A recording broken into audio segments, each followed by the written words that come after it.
All right, exam 4, problem 6. We have light going in at 35 degrees. We have glass that's 10 centimeters thick, has an index refraction of 1.65. I'm going to assume the index refraction out here in the air is 1.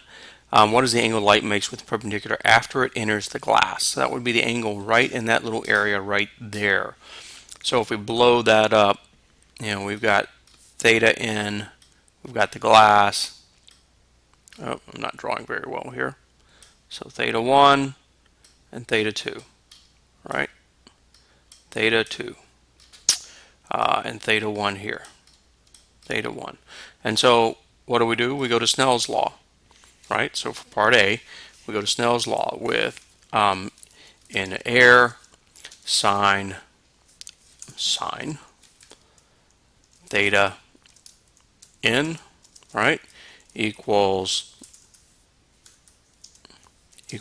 in 2 sine theta 2, right?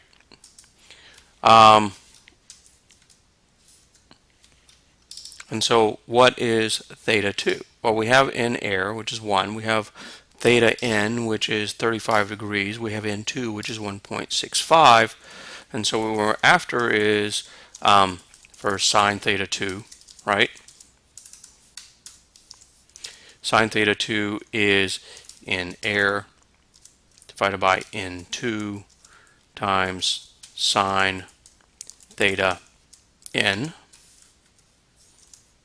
which is just 1 divided by 1.65 times the sine of 35 degrees.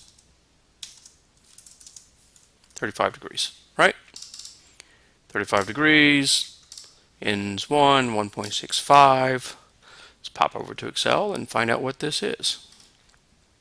So equals 1 divided by 1.65 times the sine of, got to convert degrees to radians for Excel, sine of 35 degrees. Okay, so we get the sine of theta 2 is 0.3476. 0.3476, and that's going to give us that theta 2 is the inverse sine of 0.3476, right?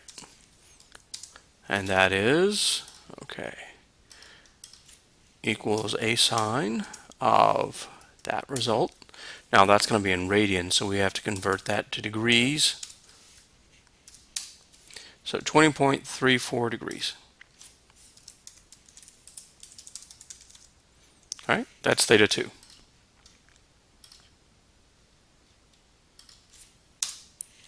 Theta 2, 20.34 degrees. That answers part A.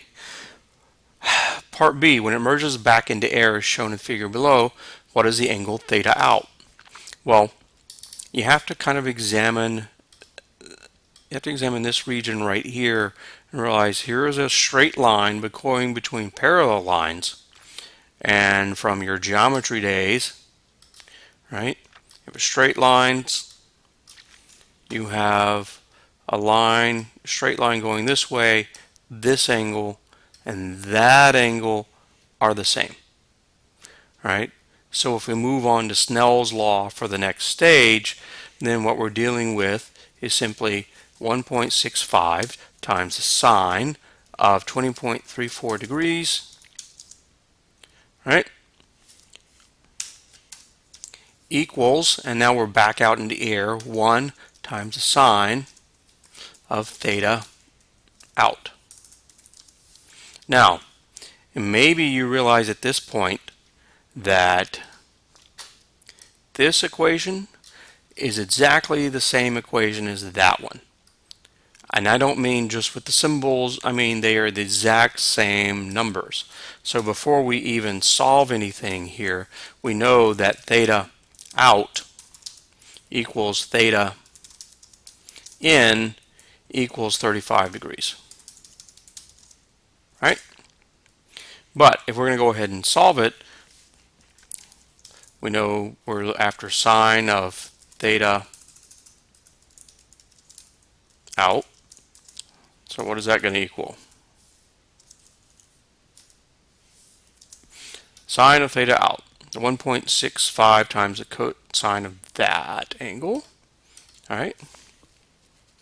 So 1.65 times the sine of radians of that angle is 0.5735 or 5.5736. Right? And that means that theta out is the inverse sine of 0.5736, right? Equals.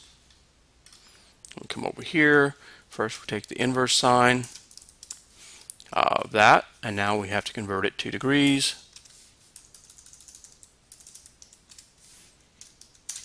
And we get 35 degrees.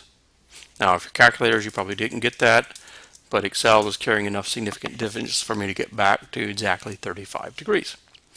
Okay, what is the difference between theta in and theta out?